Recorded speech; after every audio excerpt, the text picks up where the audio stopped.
Hey, it's JJ and welcome to Ask the Health Expert. But this isn't just any old Ask the Health Expert session. This is your bonus session. Yes, it's the weekend, and because it's the weekend, we are going to take some time with an amazing expert. So be on the lookout for these Saturday Ask the Health Expert bonus sessions where we're going to go deep into an amazing subject with an incredible expert to give you actionable items that you can put into your life. All right, if you have suffered from heartburn, bloating, you're going, what the heck should I be eating? Should I go low FODMAP? Should I do elimination? I've got an amazing guest today, and we are going to be talking about how to optimize your gut health, wellness, and longevity. And I literally have someone writing the textbook on integrative gastroenterology. Like, how cool is that? Let me talk to you about my new friend, Dr. Marvin Singh. So Marvin practices as an integrative gastroenterologist in San Diego. Turns out he literally lived down the street from me. He's a diplomat of the American Board of Integrative Medicine, board certified internist and gastroenterologist, and trained by Dr. Andrew Weil. And he is also a voluntary assistant clinical professor at UCSD. And prior to that, he was an assistant professor at UCLA, go Bruins, rah, my alma mater, and an assistant professor at Johns Hopkins. He is the co-editor of the textbook of Integrative Gastroenterology, second edition, and he is also a distinguished speaker with the American Academy of Anti-Aging Medicine, A4M, and a bunch of other cool places. So I was like going, oh my gosh, literally getting the guy who's writing a textbook on this. It is super cool, and I am very excited to share him with you. Now, before I do that, though, I also want to do a shout out to Trevor Hotlanta, too. She left a 5-star review on Apple Podcasts saying, super informative show. I love the show. Great topics, easy to listen to, and just plain good content. Of course, today will be no different. And again, I'm super excited to share Dr. Marvin Singh with you. But before I do, I want to share one other cool thing with you.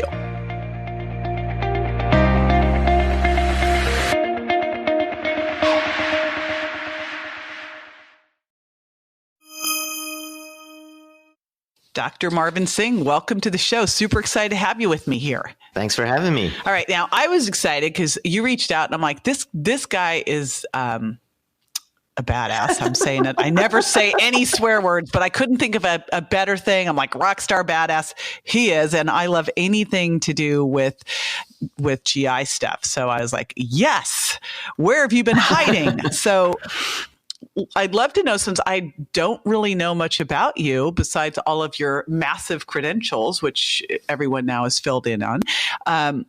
So how did you get into all this? Well, it's funny because I was trained very conventionally, just like any other doctor, regular medical school, residency, fellowship. And as I kind of went through my career early on, I kind of felt like something was missing, like we were helping a lot of people and people are in life-threatening situations. We can save their life, but there was kind of like a disconnect. It felt like, people just kept coming and going, but we weren't really helping them, getting at the kind of root cause of where some of their problems are coming from. And then I discovered integrative medicine. It was actually my wife. So thanks to my wife, I was introduced to a textbook called Integrative Gastroenterology. And it's funny because I'm actually now going to be I'm one of the editors of the second edition of the book that actually introduced me to the whole field in the first place. And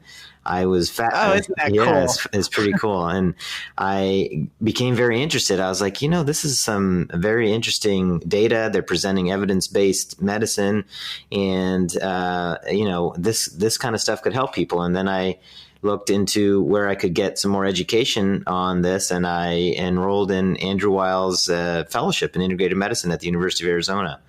And from that moment forward, my whole life changed. I mean, it was like I had a huge breath of fresh air kind of blown into my body. I myself personally started using some of these lifestyle modifications, and in 3 months, I lost 40 pounds. Wow. Yeah. And so, like when something like that happens, it's like you all of a sudden you're even more of a believer, because not only are you reading it, you're seeing the science, but you apply it to your own life and you see that it actually does work. So it's just kind of like, just kind of ignited a wildfire inside of me. Now, what about your other doctor friends around you? Did they think you're crazy? Did you get them?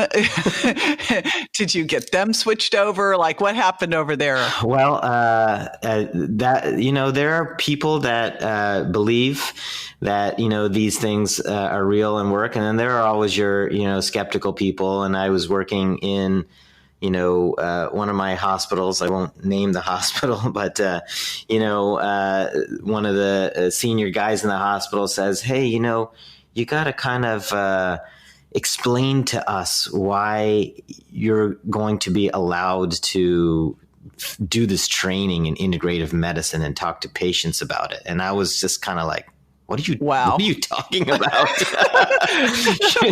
What do you mean? I mean, everybody should be doing this, And so, I prepared, a nice response letter with attached articles, peer-reviewed articles and abstracts. And I sent this whole package and zero response. They didn't bother me at all after that. Wow.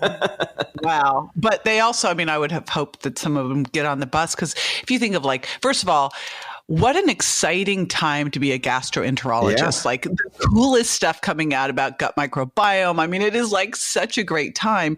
But it's also, when you look at that field, so many people come in with symptoms of different GI issues, and medications are given, and they have horrible side effects, and they don't ever, it is the absolute of any of the areas. Boy, this is certainly one that you need to address in this way. So, it's awesome because there's so much stuff about the gut microbiome affecting any kind of medical condition. So it's kind of bringing it back to the real reason why, we become doctors in the first place. And, I think in modern times, we kind of get lost in that. I'm a surgeon, I only cut people open. I'm a neurologist, I only deal with the brain. But what's the coolest part about being a gastroenterologist is I can take care of the whole body, because the microbiome is associated with inflammatory diseases, cancers, brain health, heart health, everything really. So someone walking into your office, can you what's your first approach with them, and can you do, this all naturally? We can do our best. It really depends on what situation the person is in. So, sometimes people come to me and they have metastatic pancreatic cancer, actually, just pretty recently.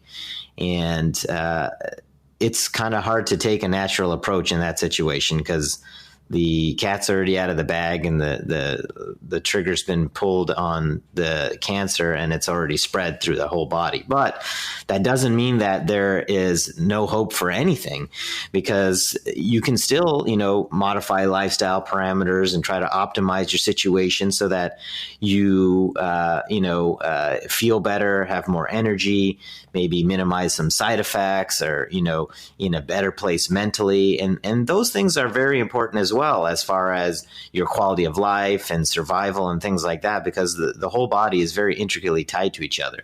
I would never pretend to be able to reverse a metastatic end stage process, for example. But there's a lot of cases outside of that where we can certainly take a natural approach. And I tell people, what's funny is in medical practices, we often have pharmaceutical reps come, visit the office and bring samples, and we need all that because it's good to give people samples of stuff. But they always ask me, are you using our drug? And it's like a kind of standard line. I chuckle and I say, not really, because I don't prescribe much really, unless I have to.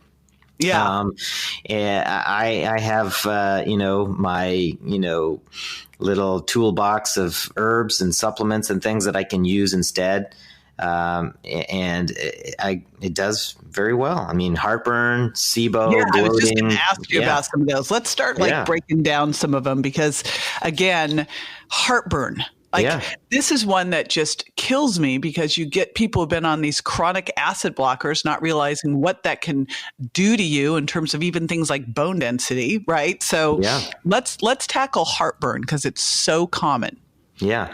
Heartburn, is so common. And now we have these medicines called proton pump inhibitors or PPIs that are available over the counter. You don't even need a doctor's prescription for them anymore.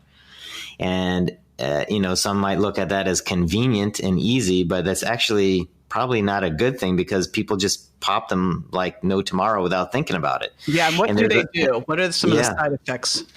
Yeah. So, B12 deficiency, magnesium deficiency, osteoporosis, which means, weakening of your bones. And one of the other important things to think about is imbalance of the gut microbiome. The microbiome is the trillions of bacteria and other microorganisms that live inside of our digestive tract, and they are really the ones that are responsible for, modulating our whole health and how we interact with our environment and the rest of our body. And when you reduce the acid in your stomach significantly by taking these medications, what you're doing is kind of changing the protective mechanism in the stomach, which is acid, for bacteria and other things that shouldn't be getting downstream to get downstream. And that includes maybe bacteria on foods that you're eating. It could include, bacteria in your mouth, from your teeth and your gums that get down into the microbiome, in the lower intestine. And it's actually very fascinating because when we're looking at people's microbiome, we're seeing oral bacteria in the gut. And, there's literature showing that these oral bacteria can actually predispose you to autoimmune disease. So, everything is tied to each other. Yes, taking that PPI might have helped you, have an extra drink or eat some cake at a party, but you shouldn't be doing those things in the first place. And you added that on top of a PPI. So now it's kind of like you got a double, triple whammy, and you have oral bacteria kind of migrating down to your lower intestine. And that can chronically over time, not like you just take one pill, you're doomed, but, chronically over time, this is what causes this thing we call dysbiosis, or an imbalance in the gut microbiome. All right. So someone has this. What should they do? So I often try to put them on more natural things like DGL. It's one of my most favorite herbs. It works very well. DGL stands for deglycyrrhizinated licorice. And I use that in addition to things like ginger or slippery elm. They generally, most of the time, that's kind of good enough. One of the more important things also is to talk about, lifestyle things, what's going on in your life, how much stress you're under, what kind of food you're eating, what are your eating habits. Those things alone may actually be enough not to even need heartburn medication, even herbs. A lot of people eat before they go to bed. And, they fill the stomach up and then they lie down and they have heartburn at night and they can't go to sleep. Hopefully no one listening does that anymore, because we have like one of the simplest things you can do. And I always say, Marvin, it would be perfect. What houses should have is the way to lock down your kitchen after dinner so that you just cannot, like with an armed guard, alarm system, the whole bit, like security cameras, you cannot get yourself in there, because shutting it down 3 to 4 hours before bed, one of these and not going to bed later either. They all know that. Yeah. So important. Yeah. It's funny. We talk about all these things individually for certain problems or conditions like heartburn, but these same themes keep coming up over and over again for everything. We know that, when you're not sleeping right, your microbiome gets off because changes in circadian rhythms can alter your microbiome. We know that intermittent fasting is good for our metabolic health and can help reduce inflammation and help with weight loss and your metabolism and blood sugar levels. And these are the same kind of themes we're talking about here for heartburn. Don't eat before you go to bed. We shouldn't be doing that anyways, because we don't want to fill the tank before we lie down. Otherwise, it's going to spill. I just read the craziest thing, and I thought, am I like living in an alternate universe? They did a blog, and they asked top nutritionists respond to what should you have as your snack before bed. And I'm like, I can't believe this. This is, are you kidding me? Water. And I'm like, and I'm reading these recommendations of these snacks before bed, and someone was like, yeah, I have some, I think it was like some yogurt and fruit before bed. So I have lots of energy. And I'm like, what? Lots of energy for what? You're sleeping. Like you're supposed to be healing. Craziness that's out there still that we should have like this evening snack. So but it is interesting. I would put people on the virgin diet. And, we were doing it when I initially started really bringing it out to the world, was being used for weight loss, which was like this novel thing that elimination diet could help with weight loss. But the other symptom, the side effect, I always love that when you use diet and supplements, you tend to have side benefits. But the side benefit was all of a sudden I was hearing, I don't have heartburn anymore. So it is crazy that when you can look at things like stress and when you eat and what you're eating, you can start to shift these things. And like you mentioned, SIBO. So let's dive into that one too. What are you seeing with that, and how are you working through that? That's a big topic, and I would say a majority of my practice is now a lot of patients who have the same kind of symptoms. And I think SIBO is kind of like an epidemic problem, based on at least my clinical experience. I think it has to do a lot with food choices and lifestyle choices that we make, on a day-to-day basis, particularly in this country, where fast food and, quick, easy answers or alternatives are, preferable because everybody's on the go. I think, alcohol definitely plays a role. I think stress is a huge thing, and lack of sleep. These are the same themes coming back again. And why that affects SIBO is, you think about what SIBO actually is. SIBO means small intestinal bacterial overgrowth. And we have bacteria in our small bowel. We have bacteria throughout our whole GI tract. Not as much as in the colon, but, they are there. And so what are some things that could predispose you to have more bacteria in your small bowel than you would ordinarily expect? Are things like slower motility, meaning the small bowel doesn't squeeze as well as it should, and things remain stagnant in the small bowel, and then they can overgrow, percolate with more bacteria growth.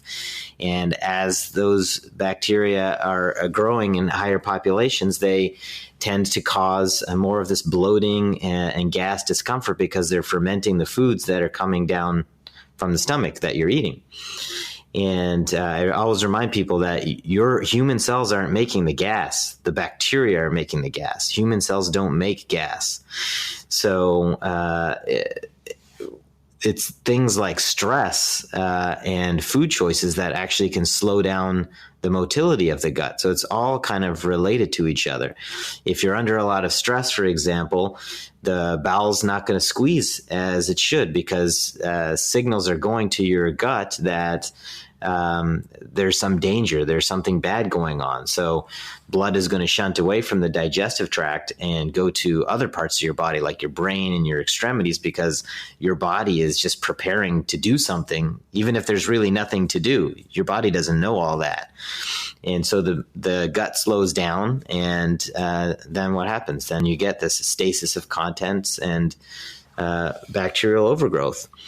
And it's very common, and a lot of things, there's a lot of people take pain medications as well. You hurt your arm or your back, and you start taking opiate pain medications, and that also slows down the motility of the digestive tract. So what does someone do about it? So, one of the first things to do is look at the diet. I mean, I've seen so many people that can actually get rid of their symptoms by, eating like a low FODMAP diet and looking at how they're, managing their lifestyle and their stress. Sometimes it's a little bit harder than simply just doing lifestyle measures. In the conventional world, we usually recommend antibiotics. So depending on if there's a hydrogen excess or a methane excess or a hydrogen and methane excess. But in my practice, I often use herbs as an alternative. The downside is that the herbs are about a month-long treatment versus antibiotics, which are 2 weeks. But, the upside is that they're herbs, and herbs are kind of like antibiotics too, but they're much more gentler on the system because they're more natural. If you did the antibiotics, which I understand sometimes it's just, nothing else is working, but then you're going to have to come back afterwards and rebuild the whole. Rebuild, yeah. I think I still talk to people about rebuilding, whether it's antibiotics or herbs, but it's kind of like what kind of rebuild? It's like antibiotics are kind of like the atomic bomb just got dropped. So, you have a big repair to do afterwards, and that's okay because people shouldn't feel bad if that's their last alternative and they had to do it to feel better. Because I've seen people who were very headstrong on wanting to do natural therapies and they didn't work, and they ended up taking the antibiotic. And, they were real nervous about it. And we worked real hard at kind of getting the microbiome back to balance. And they're doing very well. But, if we can try to use herbs, that's usually the preference. And people do very well, with the particular combination. There's actually published literature on herbs versus antibiotics in SIBO. 2014 study that was published compared a couple of different herbal regimens against antibiotics and found them to be equivalent. So from my perspective, I find no reason whatsoever not to use herbs as long as there's no contraindication or something to it. And which are the top herbs you're seeing that do the best? So I use the regimen that was outlined in the study, and they used a couple of different proprietary formulas from a couple different companies. The one that I find that's the most responsive is Candibactin AR and Candibactin BR. So I use those sometimes in combination with alicillin, depending, if there's methane, and sometimes we use other kind of herbs to support symptoms and digestion, like enzymes and things like that. But those are kind of like the core parts of the herbal treatment. It works very well. So let's dive in kind of as a wrap up, because I think the biggest question people always want to know is, well, what should I eat? And I think it goes past and I'm excited about this because for years it was like what, and I think it's what, when, how. There's so much more to it. It's not just what you're eating, but it's definitely when you're eating. As we already talked about, there's a big difference between eating something at noon versus eating something at midnight. In fact, I have one client and she's like, been struggling. I go, well, you stay up too late at night, you eat it late at night. Like until you stop doing that, nothing's going to move, babe. And she's like, Yeah. But I'd love to hear your take on what someone, especially in the view of creating that great balanced microbiome, reducing inflammation. What are your recommendations around diet? So I guess my philosophy is a little unique compared to what a lot of other people say and think. Each one of us as human beings, our microbiomes are only 10 to 20% similar. Genetically, by DNA, we're very, very similar to each other. But our microbiomes, they're 10 to 20% similar. So it is literally impossible to say, okay, everybody, we figured out the diet. If everybody eats these vegetables or these meats or these combinations of foods, you'll have the perfect microbiome. That is never, ever going to happen. And what kind of hits the nail on the head is a study that just came out, I think like a few weeks ago, less than a month ago. And they took people's, it was a small study, they looked at 17 people, but, and they sequenced their microbiome every day during this study period. And what they found was that when people ate the same exact foods, they had different changes to their microbiome. So, for example, like if I ate broccoli and you ate broccoli, we may know that broccoli has, calcium, vitamin C, and these nutrients are good for us. There are some nutrients that we know universally are good for our whole health. But in my microbiome, broccoli might make 5 changes to 5 bacteria. In your microbiome, broccoli might make 2 changes to another set of bacteria that aren't the same bacteria that changed in my microbiome. And maybe that's a good thing, or maybe that's a bad thing. We don't even know. So what I try to tell people is to not get hung up on the fad diets, the things that are, sounding very popular, because everybody's got a story. You can have people on complete opposite spectrums that are talking about how this diet or that diet kind of reversed their autoimmune disease and made their skin look better, and now they feel younger and healthier. The important thing is to try to understand what's going on in your body and what your genetic makeup is, what your microbiome is looking like, how imbalanced is it really, and try to figure out what way to eat that is best for you. How the heck so this does is the one do personalized this? diet that we're talking about. This is what I love doing. This is what I do. So, what I do is I use some of the most cutting edge tests, and I look at, what the microbiome composition is. I'll do genome testing. I'll look at the nutritional genetics, or we'll look at whole genome. We'll look at, I'm starting to do epigenetic testing, actually, which is actually a brand new, awesome test.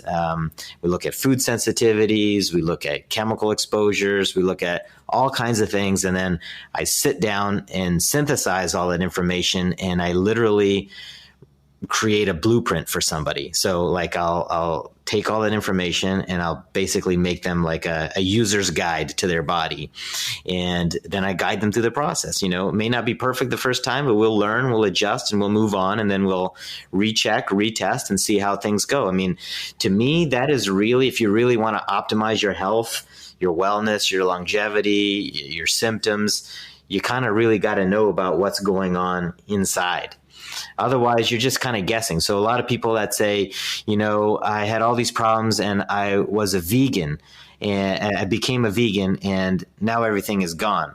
On the other end of the spectrum, you'll have the same people saying that about a carnivore diet. I had all these problems and I was a vegan, and now I became a carnivore, which is complete opposite of that. And all my problems got reversed. What I feel philosophically, I guess, is there's no studies on this yet, is that what people are doing they're kind of hacking their bodies in a way without using these kind of tests. They're learning from their experiences and perhaps shifting their metabolism and the way their body works in the direction that seems to work better for them. And these are extreme elimination diets, basically, on both ends of the spectrum. And then you have people saying the same thing about stuff in between. So people pocket into different categories based on their experiences. But at the end of the day, you really, really don't know what's happening inside. You may feel that you lost some weight, but do you know if that weight loss is going to be sustainable, or is that just, you went keto for a couple of months and you lost 20 pounds and you feel great? But how are you going to be in 20 years? Can you be keto for 20 years? Is that sustainable? So the only way to really know how you should eat and how you should live is to really understand what's going on inside of your body, because that's the only way that you can be flexible and sustainable. Human beings aren't, stone rocks that, it's going to be this way and it's going to look like this forever. Your environment changes, stressors change, exposures change. There could be a fire in San Diego, knock on wood, tomorrow, and all our microbiomes might change because we inhale the smoke. And maybe I was healthy being a vegan yesterday, but today I can't eat any vegetables.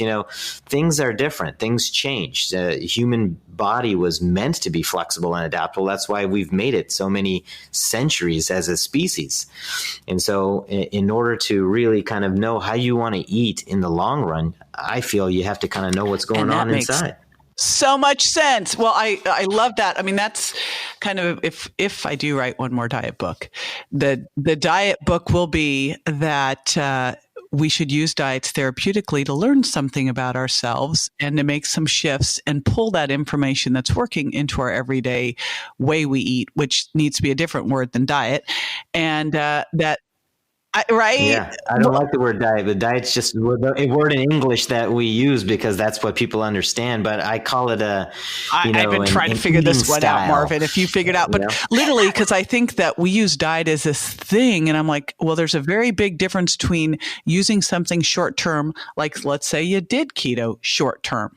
Or you did, you went plant-based for a little while. You do these things short-term. You go, what's going on here? How is this working or not working for me? And then you pull stuff into, we just need that other word for like how we eat, that thing that I was like, I keep asking everywhere. And every time I'm speaking, I'm like, anyone got the word? But haven't come up with it yet. So I'm going to throw that over to you and see if you can come up with it too. Now, I know you have a great gift for everybody. It's your 4-week gut reset ebook. So super excited about that. And you're going to be able to get that at jjvirgin.com/Dr. Marvin. And tell me a little bit about what they're going to get in there. So that's kind of like a good starter guide or a primer to kind of understand some of the themes of eating that we were just talking about. I talk about how we can use certain components of eating or nutrition, such as a ketogenic diet or intermittent fasting, to kind of get the ball rolling and give a little bit of a breakdown as far as, what are the things in your life, how to get your pantry ready, what kind of herbs and supplements might be supportive, what kind of, lifestyle measures might kind of get you through the beginning part. Because no matter if you're on a quote unquote diet or an eating lifestyle, there is a beginning to it if you're not doing anything right now. And that beginning can be more of the therapeutic style of eating.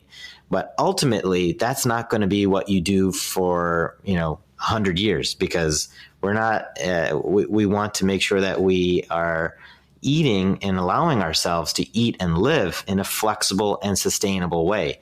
Because otherwise, it's just not going to work. You'll lose the weight and you'll gain it right back. You want to be able to lose the weight and keep it off and know what to do if you kind of get off track, because everybody's going to get off track. You want to go on vacation to Hawaii and have a good time and not be so uptight about stuff. But that's okay. Live your life, because that's part of living long too, is enjoying your time with family and friends and having a good time. That's good for your microbiome too. We actually have studies on that. And so, when you come back, get back on track. We want to be flexible and sustainable. We don't want to beat ourselves up over making a mistake or having a cupcake on our birthday. You got to live your life, but just don't eat cupcakes every day. When you only eat cupcakes on your birthday, or we had a big Palm Springs getaway with a bunch of women, and we had rosé. I was like, here we are, we're getting IVs in a movie theater, watching chick flicks, having rosé all day and eating gluten-free cupcakes. And I was like, but you know what? It's like, it was fun for a little while, and then you're like, ugh, give me some broccoli. So, that's the other good news, is that but we don't even really want that stuff. So, I love everything you've said. This is fantastic information. It's doable. And I love that you've ended with that. Hey, you're going to go on vacation or have your birthday, and it's fine. That's not what's going to determine your long-term health. It's the long game. We're playing the long game here. You may have a wedding to go to, and you may need to lose 10 pounds to fit in that dress, and that's okay. But remember, there's a long game, because you're living your life. You're not living the 30 days you're eating a diet. And that's why when I hear diets don't work, I go, yes, they do. We're just using them wrong. You're using it, use something short term and see what works in it for you. And none of it may work. Some of these things like, super plant-based raw foods diet would not work for me. I can tell you, I would be like, I would clear the room. So, all right. Enough said on that. So again, I want to remind everybody, jjvirgin.com/Dr. Marvin. You'll be able to grab that eBook, The 4-Week Gut Reset, so you'll know right where to get started. And Marvin, thank you so much. I'm so glad you hunted me down. You are just a treasure. Thanks for having me. I appreciate it. It was fun. So now after the break, I'm going to take my top action step from today and give you a little challenge. So stay with me. This episode is brought to you by Redfin. You're listening to a podcast, which means you're probably multitasking. Maybe even scrolling home listings on Redfin, saving homes without expecting to get them. But Redfin isn't just built for endless browsing. It's built to help you find and own a home. With agents who close twice as many deals, when you find the one, you've got a real shot at getting it. Get started at redfin.com. Own the dream. Welcome back. All right. So this is where I give you my top takeaways and throw down a challenge. And you can imagine that I was kind of giddy as I was interviewing Marvin, and he was saying all of this stuff about how, we really have to dial this in and personalize it for the person, because that is everything I'm about is really you being your own personal health detective and figuring out what works for you and what doesn't. And he talked about a lot of great guidance with different tests, everything from gut microbiome tests to genetic tests. And it is exciting, and food elimination, and of course, food sensitivity tests. It's exciting how much more is coming out now and how much more we know. But, you go back to still the single most powerful thing is how you feel, and really connecting to the dots between what you're eating or, what's going on in your life and how you're feeling. So my big challenge to you, and you've heard me do this before, and I'm doing it again, is food journal. Now, why do I keep hammering on about food journals? First of all, they are so powerful for helping you make shifts in your life. So you can never beat this, just the recording, what you measure and monitor, you can improve. Setting those specific goals. But the reason I really love food journals here is it allows you to look back and go, all right, I was eating this and I feel this way. So it's a really useful tool to help you connect the dots between what you're eating and how you feel. Super important. I also want to remind you to grab Dr. Marvin Singh's ebook, The 4-Week Gut Reset, and you can get that at jjvirgin.com/Dr. Marvin. Great show notes there as well. And subscribe if you haven't done it yet, because I don't want you to miss any of this goodness. You do not want to miss out. So make sure you subscribe while you're over there. If you have not given a review yet, give a review. Let me know what you think. Let me know if there's something you want to hear about. Totally open. This show is our show, right? And when I say our show, I mean yours and mine and everybody out there, so you can share as well. Takes a village to create and produce a podcast. I'm sitting over here in my studio, but there's a whole lot more that goes into it. And we want to make sure that when we're taking the time that we're doing what you are looking for and providing the best information out there that you can put into immediate practice in your life to up-level your health. All right. Take care. I'll see you next time.